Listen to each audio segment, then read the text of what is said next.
as red. She's got the spices, smile so bright. Cooking with Judith right by my side. By my side.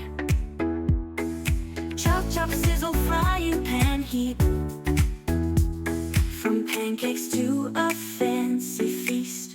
Cooking with Judith, fun to say the least. Hello and welcome to my kitchen. I'm Judith, and today I am going to do a dish that I first heard about in a cartoon when I was fairly young. Well, it was a very long time ago. It was an old cartoon. If you remember Bugs Bunny, you'll know the cartoon I'm talking about. When I say, today we are making a fricassee. Come to think of it, succotash I first heard of in a Bugs Bunny cartoon as well, although it was Yosemite Sam. So what exactly is a fricassee? It is meat that is first browned and then cooked in a sauce, usually a white sauce. So browned, then braised. And we have a lot of helicopters flying around today. Hydro is checking their lines or something. A fricassee is usually chicken, although in the cartoon it was rabbit, because of course it was rabbit hunting season. I have chicken thighs, bone in, skin on, thyme, heavy cream, white wine, garlic, shallots, mushrooms, onions, chicken broth. So let's get started. Okay, sorry about the noise. I actually skipped a bit because the helicopter was right overhead. But salt your chicken thighs, like a little bit on each side. Heat your pan to a medium, low medium, whatever you normally use to brown your meat, and put your chicken thighs in, skinned out. Now we want these well browned, so we're going to leave them in there until they're good and toasty. Okay, once you have it nice and brown on one side, and the secret to not losing your skin is don't try and move the chicken until it's well browned. Then it should release easily. There we go.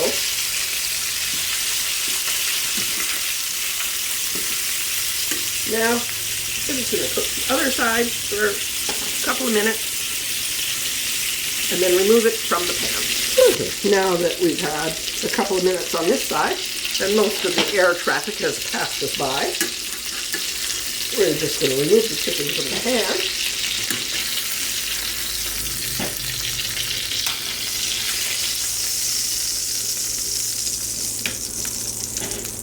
And you only want a couple of tablespoons of fat left in the pan, so that looks about right. Now, if you have a lot of fat, pour some off. But now we're going to brown our mushrooms. And I have about a cup of, we just want to cook these till they're browned. So probably 5 to 8 minutes, depending on how hot your pan is.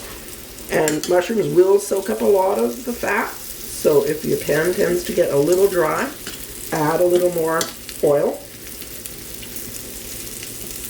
And I think mine's already drying out, so a little more oil it is. And I'm just using avocado oil. You could use vegetable oil or olive oil. It's your preference. So just let these guys brown. You don't want them super, super soft, but we do want them to have some color. And if you don't like mushrooms, by all means, leave them out, because there's more to go in yet. Alright, now that we've got our mushrooms lovely and brown, we're going to add our onion. And this is about a cup of just yellow onion, diced.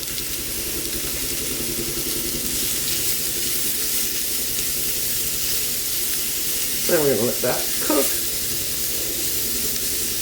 until it's nice and soft. And again, we might need some more oil. So Yep, a little more oil.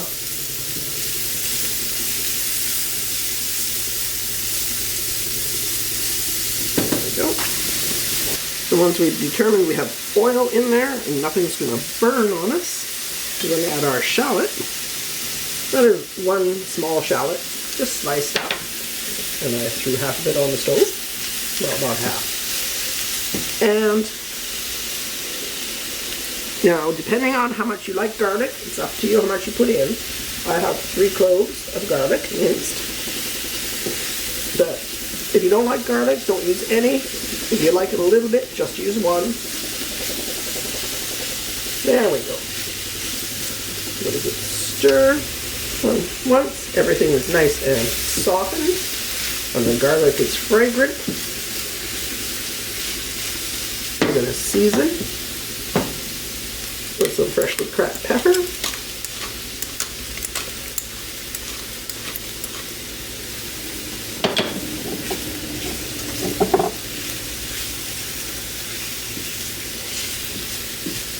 And again, the amount of pepper you use is up to you. I like pepper, but only in small amounts. And we're going to add a couple of teaspoons of flour. This will thicken our sauce. Just stir it in good and let it cook for a minute.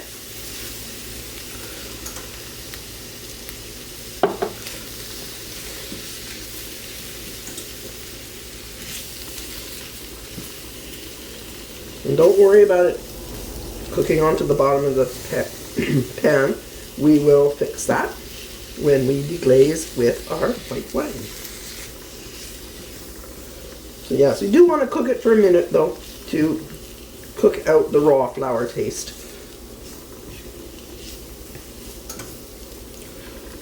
A little more. There we go. So it's about 2 teaspoons of flour there.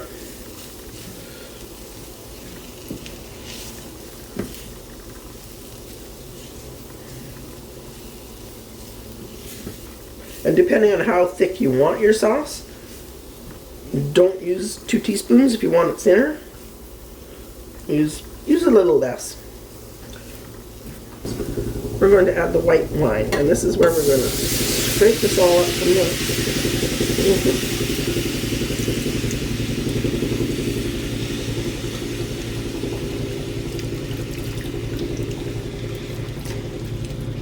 I'm using a rubber spatula, so it's not good at scraping, but it's getting there. So that was about 2/3 of a cup of white wine. If you don't want to use wine, you can just increase the amount of chicken stock you use. I have just under a cup of chicken stock.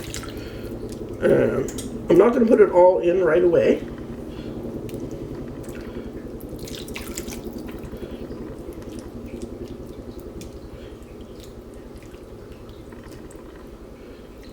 It just depends on how thick our sauce is.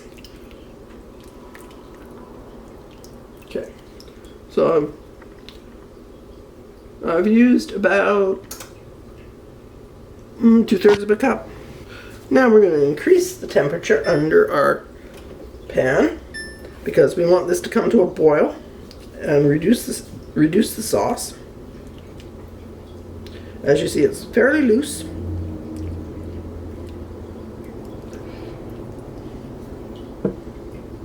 So we want to give that a few minutes to boil down. And of course, let's give it a taste.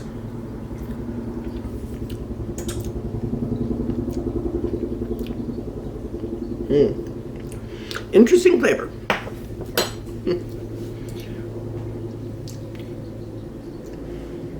So we're not adding anything to it right now because it still gets some herbs and seasonings. But I think I will put some more pepper in.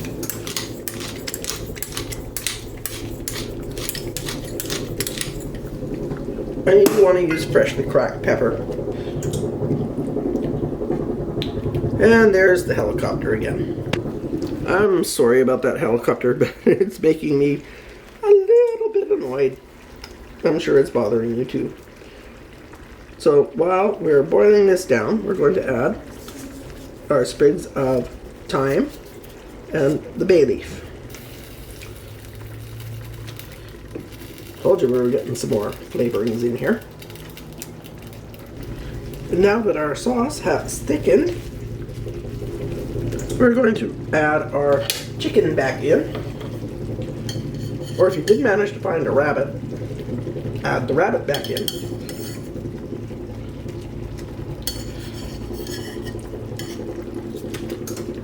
Along with any juices that accumulated on the plate. So we're going to turn the heat down quite considerably, actually, because now we're going to cover it and let it stew. So you do want to put your chicken in skin side up. We're just going to cover this and get the heat down. I'm going to leave it cracked a little bit because it's boiling. I don't want it to get into too crazy of a boil. But we've got the heat turned down. And unless you're using like a stewing hen or something, your chicken is probably not going to take that long to cook. I'd give it about a half an hour, maybe less. But you do want to give it time to get the flavor. So halfway through your cooking time with your chicken, we are going to turn our chicken over.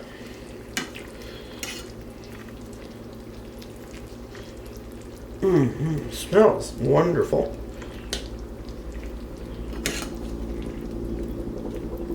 And the sauce is lovely and thick. So turn them over, put the lid back on, and I'm going to reduce the heat a little more because it is bubbling amazingly. Okay. We're going to remove the lid. We're going to turn our chicken back skin side up.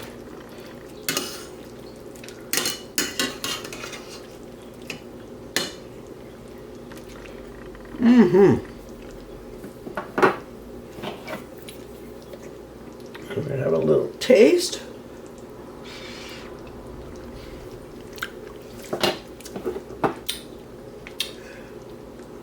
It's lovely, and I think it needs a little more salt.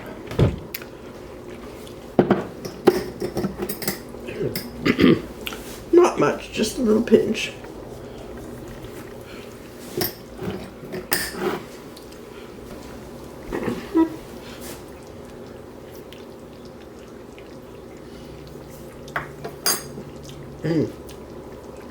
Now that is good. So at this stage, we are just going to let this simmer uncovered until our sauce reduces. And then we'll add our cream. So it's time to turn on any sides you want. This is wonderful with mashed potatoes, pasta, or rice. And of course, you do want to have a lovely vegetable to go with it. So let's allow this to reduce, and then we will add the cream.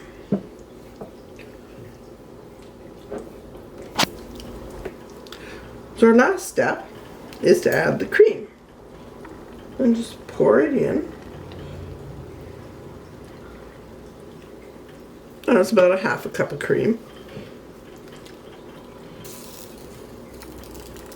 I will put the measurements of everything in the description below.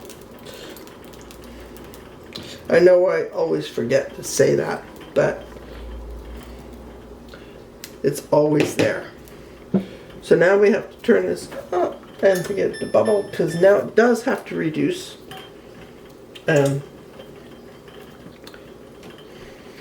Let's have a little taste, make sure we're doing good with the salt. Yes, good.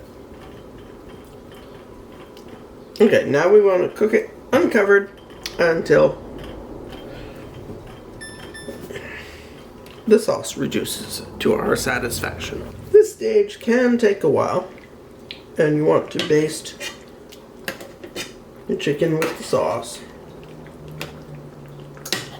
And do taste, let's have a taste to make sure we're not lacking in salt.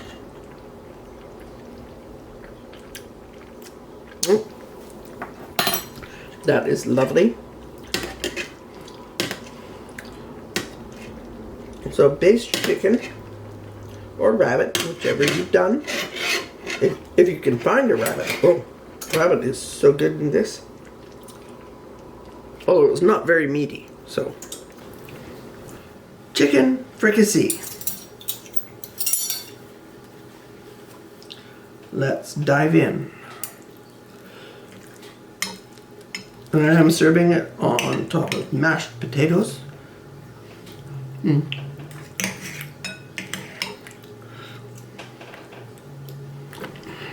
And wow, that is a flavor. It's delicious, but it is a flavor that most recipes don't give you. Not sure where the difference comes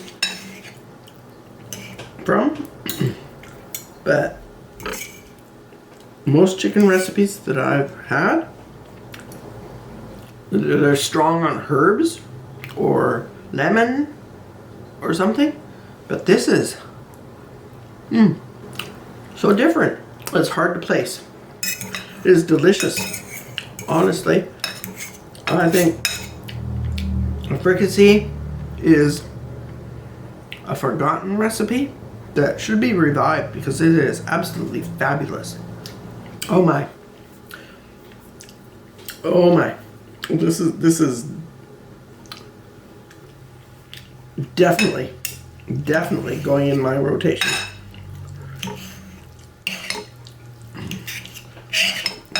The chicken is tender, flavorful, but of course it's fricassee was invented when chicken was probably tough because they were probably using stewing hens.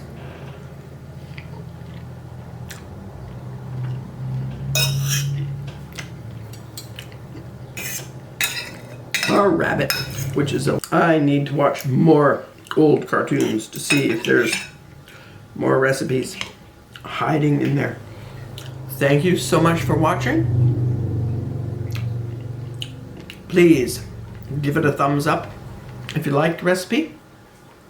Try it. Oh, it's so delicious. Thank you so much for watching. I'm going to finish this and I will see you again soon with a new recipe.